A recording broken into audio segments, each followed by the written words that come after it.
여러분의 삶을 바꾸는 건 거창한 결심이 아니라 아주 작은 선택일지도 모릅니다. 삶을 바꾸는 삶, 시작합니다. 혹시 이런 경험이 있습니까? 분명 10분만 하려고 시작한 일이었는데 정신을 차려보니 2시간이 훌쩍 지나 있는 순간 배도 고픈 줄 몰랐고 휴대폰 알림도 들리지 않았습니다.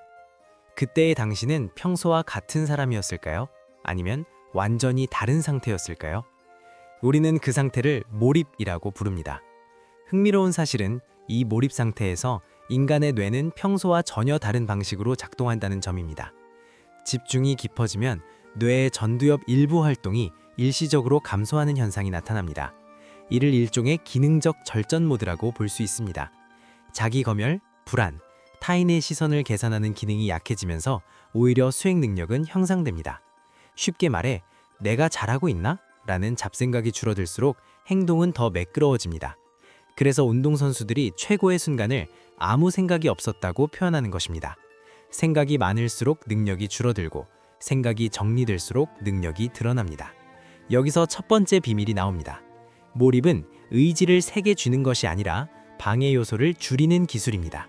뇌는 멀티태스킹을 잘하지 못합니다. 여러 일을 동시에 처리한다고 느끼지만 실제로는 빠르게 전환할 뿐입니다.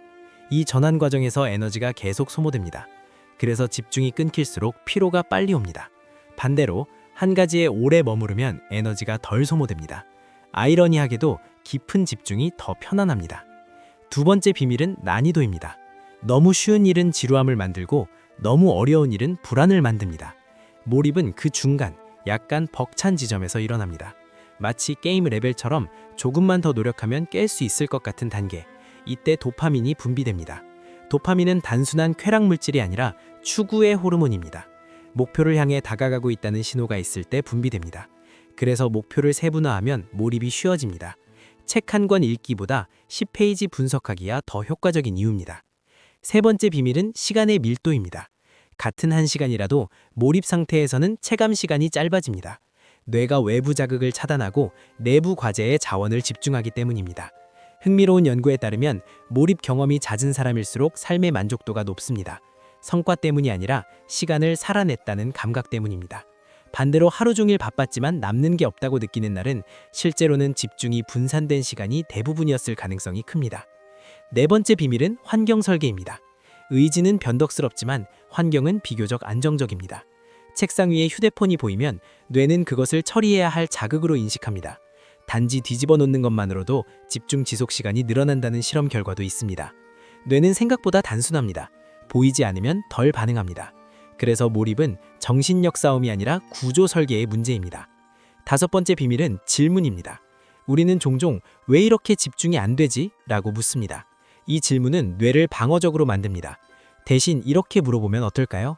지금 내가 피하고 있는 한 가지는 무엇일까? 질문은 사고의 방향을 정합니다. 도망치는 질문이 아니라 직면하는 질문을 던질 때 뇌는 해결 모드로 전환됩니다. 당신이 미루는 일은 정말 어려워서입니까? 아니면 시작 순간의 불편함을 피하고 있어서입니까? 여섯 번째 비밀은 반복입니다. 몰입은 한 번의 톡발이 아니라 습관의 누적입니다. 처음에는 10분도 힘들 수 있습니다. 하지만 매일 같은 시간에 같은 자리에 앉는 행동이 반복되면 뇌는 그 신호를 학습합니다. 그 자리에 앉는 것만으로도 집중 모드가 켜집니다. 이것을 맥락 의존 기억이라고 합니다. 장소와 행동이 연결되면 의지 소모가 줄어듭니다. 결국 고수와 초보의 차이는 재능이 아니라 반복 횟수일 가능성이 큽니다. 이쯤에서 스스로에게 물어보십시오. 하루 중 완전히 빠져든 시간은 얼마나 됩니까? 알림과 비교, 걱정이 끼어들지 않은 순수한 30분이라도 있었습니까? 만약 없다면 당신의 능력이 부족해서가 아니라 구조가 준비되지 않았기 때문일 수 있습니다. 몰입은 생산성을 높이기 위한 기술처럼 보이지만 사실은 자존감을 재건하는 과정입니다. 한 가지를 끝까지 해낸 경험은 뇌에 흔적을 남깁니다. 나는 집중할 수 있는 사람이다. 이 믿음이 쌓이면 새로운 도전 앞에서도 덜 흔들립니다. 반대로 자주 포기한 기억은 자기 신뢰를 약화시킵니다. 그래서 몰입은 결과보다 과정의 축적이 중요합니다. 결국 핵심은 6가지로 정리됩니다. 그리고 여기서 한 가지 더 흥미로운 사실이 있습니다. 몰입이 깊어질수록 우리는 행복하다고 느끼기보다 오히려 자연스럽다고 느낍니다. 감정이 폭발하는 기쁨이 아니라 어딘가 정확히 맞아떨어지는 감각입니다. 톱니바퀴가 귀가 정확히 맞물릴 때처럼 생각과 행동이 어긋나지 않는 상태. 그래서 몰입은 흥분이 아니라 정열에 가깝습니다. 뇌과학적으로 보면 집중이 깊어질수록 기본 모드 네트워크의 활동이 줄어듭니다. 이 영역은 주로 과거를 후회하거나 미래를 걱정할 때 활성화됩니다. 즉, 몰입은 현재 이외의 시간을 잠시 끊어내는 상태입니다. 우리가 불안해지는 이유는 대개 아직 오지 않은 미래를 머릿속에서 반복 재생하기 때문입니다. 그런데 한 문제를 해결하는데 완전히 빠져 있을 때는 그 영상이 멈춥니다. 그래서 몰입은 불안을 이기는 가장 현실적인 방법이기도 합니다. 흥미롭게도 창의성 역시 몰입과 연결되어 있습니다. 많은 사람들은 번뜩이는 아이디어가 갑자기 떠오른다고 생각합니다. 하지만 실제로는 오랜 시간 한 문제에 붙어 있었던 사람이 더 높은 확률로 통찰을 경험합니다. 한 분야에 충분히 잠겨 있었기 때문에 뇌 속에서 정보들이 재조합될 조건이 마련된 것입니다. 씨앗을 뿌리고 바로 수확할 수 없는 것처럼 아이디어도 잠복 시간이 필요합니다. 몰입은 그 시간을 견디게 해주는 힘입니다. 또 하나 주목할 점은 감정과 성과의 관계입니다.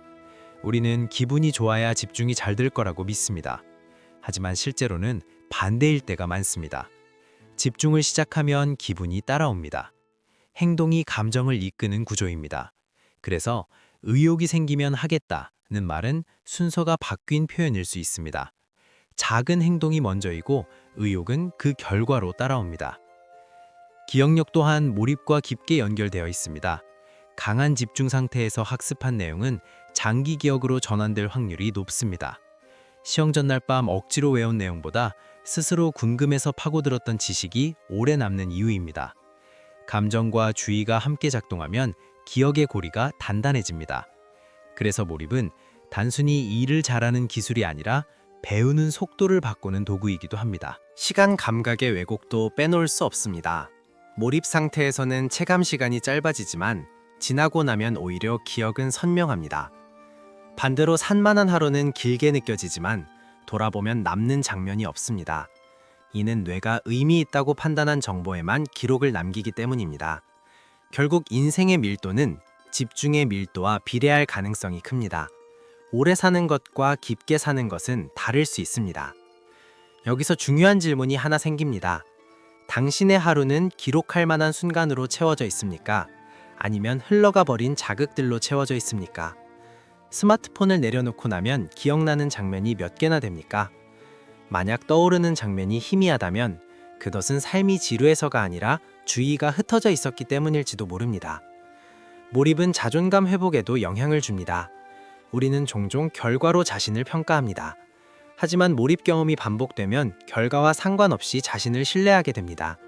나는 끝까지 붙잡아 본 사람이다. 이 감각은 외부 평가보다 오래 갑니다. 그래서 몰입은 성취 이전에 정체성을 바꿉니다. 흥미로운 실험 하나를 생각해 볼 수 있습니다.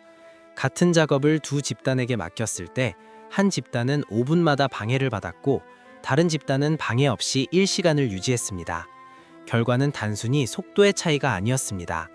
방해받지 않은 집단은 더 깊은 해결책을 제시했고 작업 만족도도 높았습니다.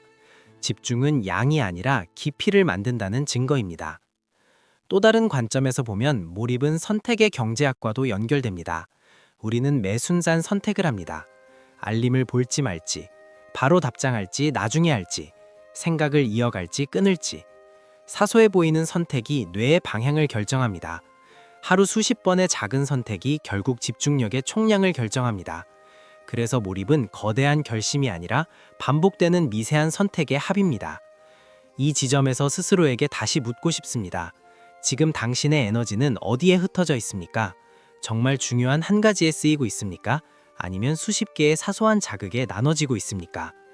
만약 모든 알림이 사라진다면 당신은 무엇을 붙잡겠습니까? 그 답이 당신이 진짜로 중요하게 여기는 영역의 가능성이 큽니다. 몰입은 특별한 사람만의 능력이 아닙니다. 오히려 인간에게 기본적으로 내장된 메커니즘에 가깝습니다. 아이들이 놀이에 빠질 때, 예술가가 작업에 잠길 때, 기술자가 문제 해결에 몰두할 때 우리는 같은 현상을 봅니다. 차이는 훈련과 환경뿐입니다. 그래서 몰입은 발견이 아니라 회복에 가깝습니다. 이미 가지고 있던 능력을 다시 꺼내는 과정입니다. 결국 질문은 이것입니다. 당신은 오늘 무엇에 빠질 것입니까? 피로를 느끼게 하는 자극에 빠질 것입니까? 아니면 스스로를 성장시키는 과제에 빠질 것입니까? 몰입은 선택입니다. 그리고 그 선택은 생각보다 작습니다. 단지 지금 이 순간, 다른 모든 것을 잠시 내려놓고 한 가지에 머무르는 것. 그 행동이 쌓이면 어느 순간 당신은 시간의 주인이 되어 있을지도 모릅니다. 방해 요소를 줄이고 약간 어려운 목표를 설정하고 시간을 덩어리로 확보하고 환경을 설계하며 도망치지 않는 질문을 던지고 반복을 통해 뇌에 신호를 각인시키는 것. 이 6가지가 연결되면 몰입은 우연이 아니라 재현 가능한 상태가 됩니다. 지금 당신이 붙잡고 싶은 한 가지는 무엇입니까?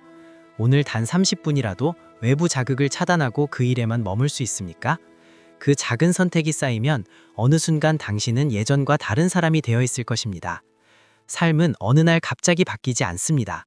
하지만 생각이 바뀌면 삶은 조금씩 달라지기 시작합니다. 삶을 바꾸는 삶이었습니다.